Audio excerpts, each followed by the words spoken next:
today we discuss how a function returns a value and how we will pass parameters or arguments in a function. As we know that functions are the block of statements which are designed for performing a specific task, and there are different types of functions: built-in functions, user-defined functions, and the functions defined in modules. So today we discuss how a function returns a value. These are the specified of the function name inside the parenthesis. The parameters or the arguments are specified after the function name. As we know that function is defined by a keyword def, and def के बाद हम लिखते the function name के बाद हम इन्हें specify करते हैं and they are specified in the parenthesis. So argument से हमारे और आर्ग्यूमेंट्स और पैरामीटर्स हमारे जो हैं, so we can say that parameters और the arguments are the values which are pass to the function, or we can say that are provided in the parenthesis when we write a function header. Parameters and arguments are different. Parameters are the values which are passed when they are defined, provided in the parenthesis when we write the function header, while argument is a value which is passed to the function when it is called. And if we want to pass the multiple parameters or multiple arguments, they are separated by a comma.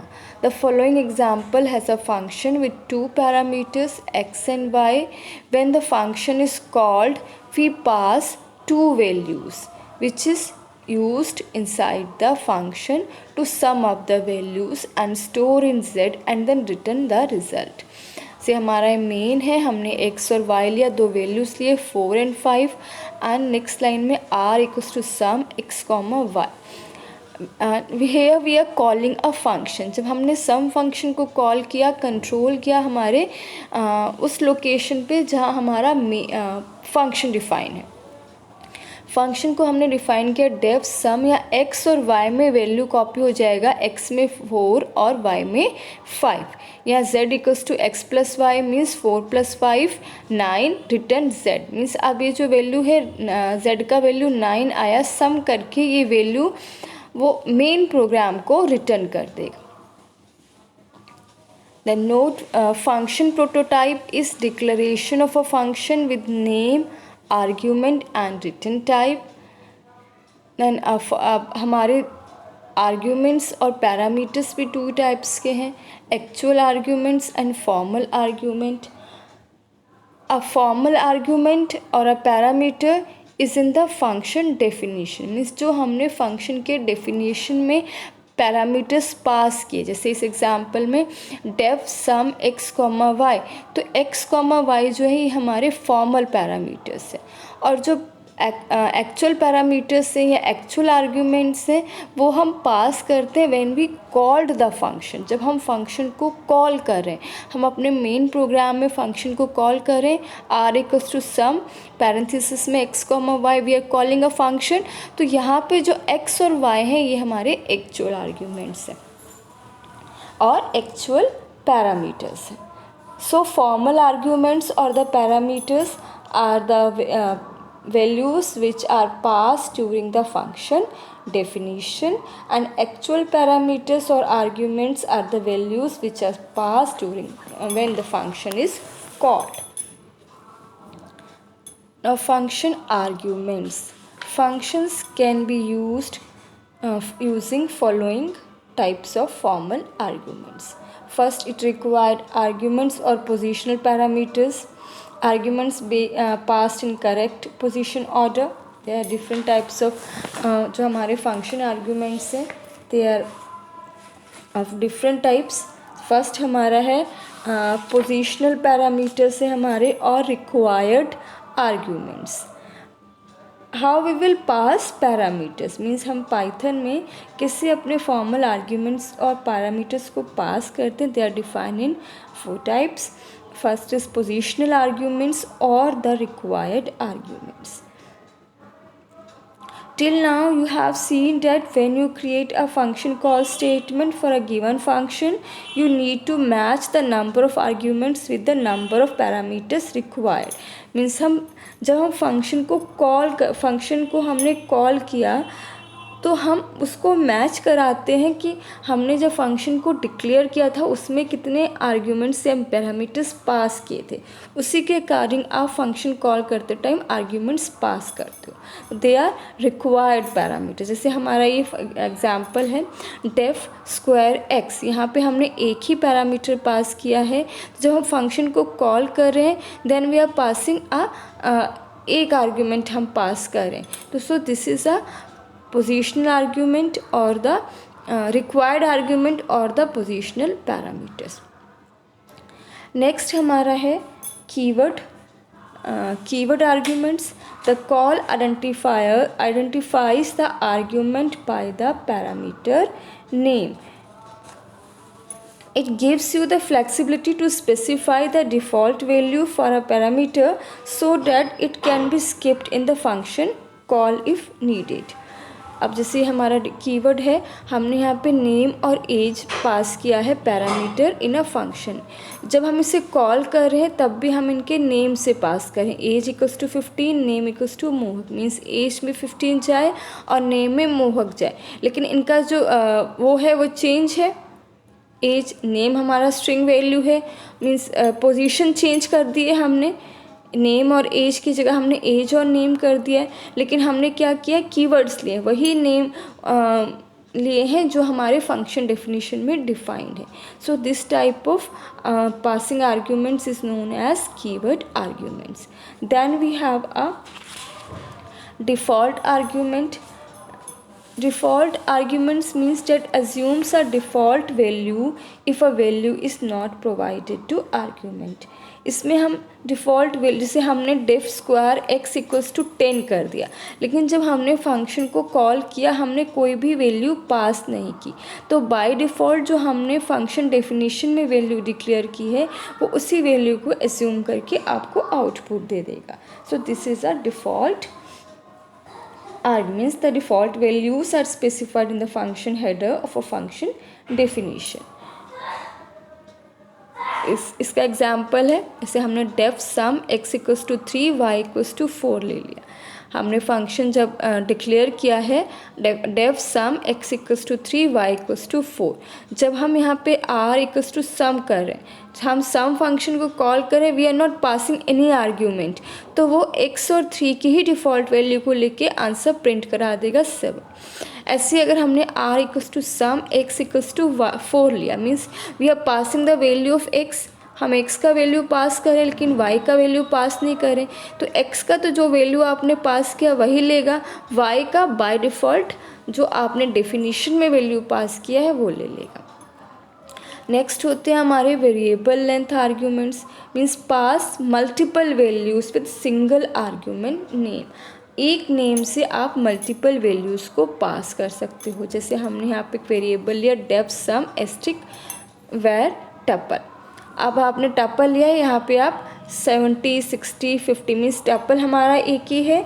हमने एक pass किया tuple single argument and we are passing multiple values to it. जब हम function को call कर रहे हैं तो उस आर्ग्यूमेंट के लिए मल्टीपल वैल्यूज़ को पास कर रहे हैं. This is known as variable length arguments. Now lambda. Lambda क्या हमारा एक एनोनिमस फंक्शन है which takes any number of arguments. वो कितने भी आर्ग्यूमेंट्स ले सकता है, but it have only a one expression. So we can say that a lambda function is a small anonymous function which can take any number of arguments but can only have one expression. For example x equals to lambda a comma b colon a into b. जब हमने print कराया print x 5,6, तो कितने भी values ले सकते, लेकिन output हमें सिर्फ एक्सप्रेशन हमारा सिर्फ एक ही है. मल्टीपल वैल्यूज़ लिए उसने 5, 6 मल्टीपल वैल्यूज़ लिए, लेकिन एक्सप्रेशन एक ही था. हमारे पास आउटपुट क्या आ गया 30. Now, mutable or immutable properties of data objects with respect to function. Everything in a Python is an object, and every object in a Python can either be mutable or immutable. Since everything in Python is object, every variable hold an object instance.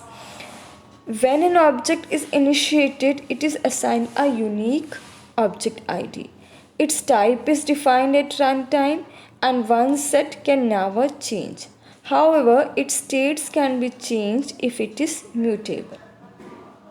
Means a mutable object can be changed after it is created, but an immutable object cannot be changed. Immutable objects are list, dict, set, byte, array. And immutable objects are int, float, complex, string, tuple, float, set, bytes, etc. Now, how objects are passed to the function? Mutable और immutable objects कैसे pass करें? Sir suppose pass by दो type से हम values pass करते हैं अपने functions में, pass by reference and pass by value. Pass by reference means we are passing the location, हम ओरिजिनल लोकेशन पास करें एंड द चेंजेस जो है हमारे वो ओरिजिनल लोकेशन पे ही पॉसिबल है. पास बाय वैल्यू में आप सिंगल वैल्यू पास कर रहे हो. और म्यूटेबल और इम्यूटेबल का है कि अगर आप पास बाय वैल्यू से कर रहे हो, अब म्यूटेबल और इम्यूटेबल ऑब्जेक्ट है तो आप उसका वैल्यू चेंज नहीं कर पाओगे. सपोज़ हमने पास बाय वैल्यू लिया, हमने एक अपडेट नंबर का फंक्शन यहाँ पे बनाया है.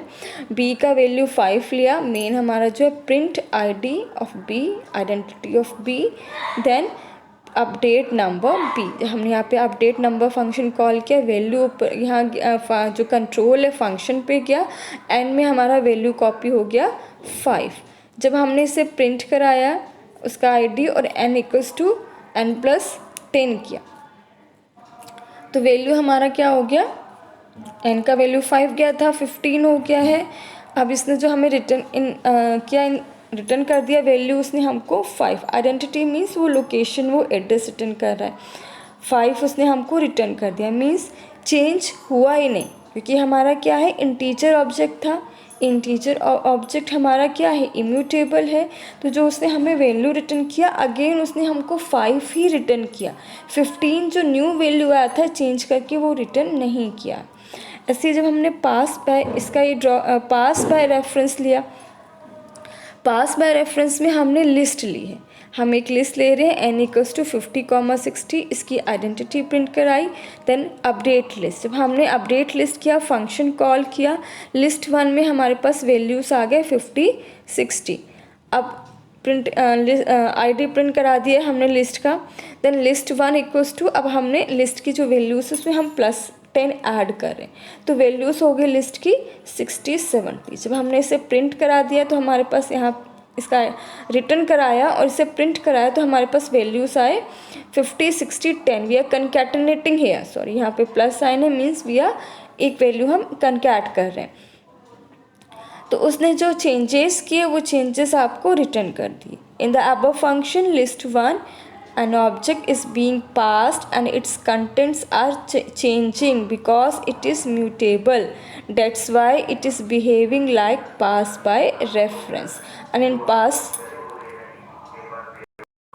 pass by value, in the above function value of variable b is not being changed because it is immutable. That's why it is behaving like pass by value.